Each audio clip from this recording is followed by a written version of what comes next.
G'day ladies and gentlemen, and welcome back. In my last video you saw that I actually bought the Titan. No time has passed. Game time. I actually stopped the last video because I thought that was a bit too much. So this one here, we're going to go now and actually have a look at the Titan, see what it looks like. Now in a other video, which I will be linking in the description, maybe now, maybe in a few seconds time, I've already done a kind of review on it, kind of being more like just me sitting there going, "Whoa, look at that, that's awesome." So yeah, if you're interested in seeing that, click on the link above and you'll definitely hear me yelling into the microphone. I do apologize for the audio quality in that video. I'm just learning how to do this stuff on YouTube and getting everything going at the right time. So yeah. Here we go. So this is the Titan. Kind of looks like a fighter jet of today of some kind. It's quite cool. I like the look of it. Again, there are many more people out there in the world of YouTube who can do fantastic reviews. I, on the other hand, am not one of those people. All I know that I can actually open the door, and I have to be careful because I'm going to get smacked in the head like that. So yeah, but this is the Titan. This is the cargo area. Again, it's quite cool. You close the door at the back, which is also, at least that works. There is a bed where you can lie down. I'm not going to yet. And there's the cockpit, which I must admit I do kind of like. It's better than the starter ship, of course it is. And you've got a couple of advantages here. So first advantage is that there are no bars hanging in front of you. So you definitely have a wider view, which is very, very cool. The other advantage is that, well, you can actually, obviously you can do this in every ship, but here you can actually change your ship layout to whatever you actually want to see. Now, in fairness, the Aurora MR had many screens, so you didn't have to do this stuff. But with this one, you can actually select which monitors you actually really want to utilize. And for me, I prefer the comms, and I also prefer just seeing what my shield status is. For targeting and things, I don't do at the moment, so I don't really need. Now, we are still at Lawville on Hurston, and I'm just changing the camera position to see what it looks like. Okay, good. So I didn't smash myself into a roof. That's a benefit.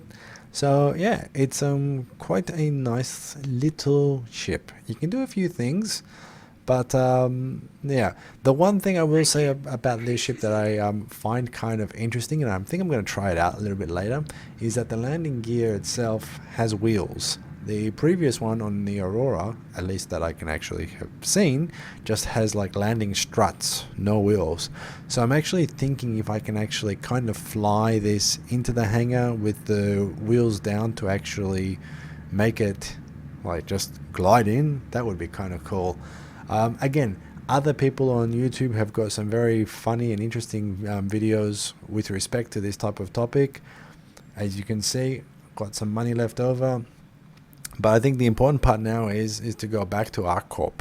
Now, I mentioned before I hate utilizing this star map thing for this very reason.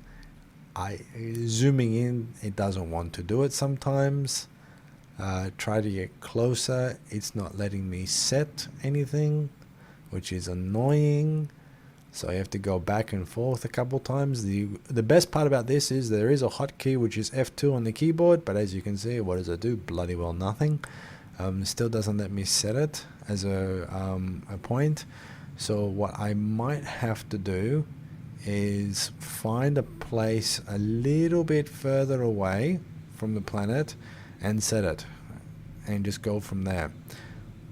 But yeah, you can see my love of the star chart is just not there, and there's a lot of people in Star Citizen that have a lot of similar complaints that the whole thing is just an absolute pain in the backside. So what I've done is I'm just lining myself up with all the different planets and areas in this particular system, and I'm trying to find one which is on a kind of similar path to where I want to go to. And where is it? There. think that one kind of works if I don't push my ship too far out the way. Yeah. Okay, so this should be fine. So I'm gonna go in that general direction. You'll see what I mean in a second. So here we go. Up comes the star chart. Or not. Oh, okay. There. Now, hopefully, I can change my route. I've cleared the route. Can it let me actually select ArcCorp now? Come on. Okay, good. So it actually locked in. So this is cool. The only annoying part is, think of it as straight line flying. Meaning, to actually change, you have to drop out of quantum, adjust your ship to find the marker. Now, the benefit about this is once you turn the quantum drive on, you don't see every single other marker that's out there. You only find the one that you're actually looking for, which makes it easier, which also still appears to have my corpse on the actual moon, which is funny. But we'll see how long that actually still survives. So, lined up, quantum travel, go. Now, this is going to be a long flight, but with the miracles of video editing, and if I time this right, hopefully, maybe, shortly, it should come up. Alright, now I've actually chopped out quite a lot of actual flight time, and so it just saves you guys looking at the same screen. So here I am coming closer to ArcCorp, and yeah, now what do I want to do? I want to head to the space station above the planet. That's what I want to do. Now, where the hell is it? Well, that was a bit of a glitch. Alright. So, it's not on this side and I can't get to it. So, I'm going to go via an orbital marker. And they're easy enough to find when you know where to look. And this should hopefully put me in a place where I can actually find what I'm looking for. So, no, I don't need to go to the other orbital one. I think it's the square at the bottom. Is that it? Yep, cool. Square at the bottom, that's the space station. The indication that looks, well, indication, the item that looks very much like a, I don't know what the hell you want to call that. In baseball terms, it's like home plate. Whatever shape that is in geometric ways, that's the one that actually takes you back to Area 18. Or Lawville if you're on Hurston, or New Babbage if you're on Microtech. And the other planet, I don't know, can't remember. But yeah, that takes you there. But we're not going there, we're going to the space station. So this is what it is. And for reasons I don't understand, when you go to a location on a planet, it takes you within about 20 kilometers of the location. On a space station, it kind of likes to drop you out around about the 60-ish mark. And I have no idea why. I find that considerably annoying at times. I mean, if it's the first time in the game and you just want to have the wow effect, yeah, okay, great, wow. But when you do this quite often, again, you're going to hear me say it just means time. Don't take me too far away. Now, what you'll also see is that, or at least on my computer, it's still rendering as I'm coming in, but I am actually going to call for the landing area. Please proceed to assigned landing bay. And let's see where it tells me to go. Or if it tells me. Okay, no, I've got the marker there. As you can see, the marker is not down there. The marker is up on top. And for this space station, that's where these things are. So, I'm going to fly in. And I honestly think I'm upside down. But we'll see. Okay, most important thing to do, don't hit anything. Alright, so yep, I am upside down. Thought so. So you just do a barrel roll. Kind of line yourself up. If you were a better pilot, I'm not. So I'm driving this as if I'm driving a car. And let's have a look and see what happens. God, I talk some shit sometimes. Alright, little bit of lag. That's no problem. Okay, one thing you have to be very cautious of here. Little taps on the keyboard, or if you're using a joystick, just be careful. If you do have your cruise control set to a high speed, don't press C. Ooh, that was an interesting landing. Not the best, not the worst, but interesting. But yeah, Just be careful of that. You don't want to fly full power into these things. You'll do that too. I've done that many times for being stupid. There's no way I can get out of there, is it? Alright, I'll go out the back. What is that up there? That's cool. I'll be really, really interested to see when they get most of these things working in the ships, to see what they can actually do. That would also be quite cool. If you know what it does, let me know. But yeah, some of these things I have no idea. Okay, opening the door. All good, that works. Now let's close the bloody thing. Where's the close button? Why isn't it showing me as close? Oh, come on. You gotta be kidding me. I can't close the hatch. It's not letting me. It's not even showing close. Would I have to close this thing from the inside? You're kidding. Okay. So, I think I'm gonna close and run like hell. Okay.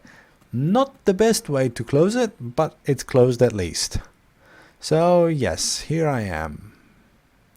Okay, that's how you can enter the ship from the front. You'll see that in the other video that I already had linked before. If you missed it, I'll link it again. I don't know if YouTube actually lets me do that. Oh, try, bugger it. Let's have a look. I learn, you learn. Alright, so why am I here? And you're probably saying to yourselves, Evan, why am I coming to a space station? What's the purpose? Well, you see in the corner, I've got an indication telling me that I need to drink and I need to eat. And as part of Let's Play, this is part of the way that you have to play Star Citizen. If you don't die constantly, then you actually have to worry about food and drink.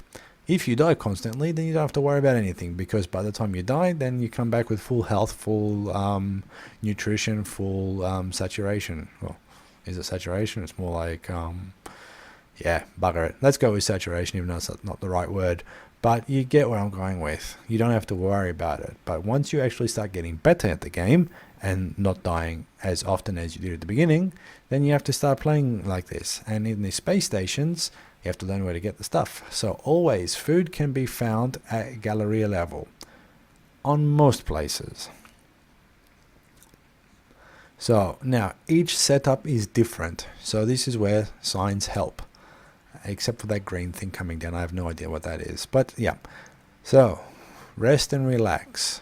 Okay, that's great. Food court. I'm looking for food court. There we are. There's the food court. So, just try to muddle my way in there. Locker area. Nope. That room over there, I don't know what it does. But here we go.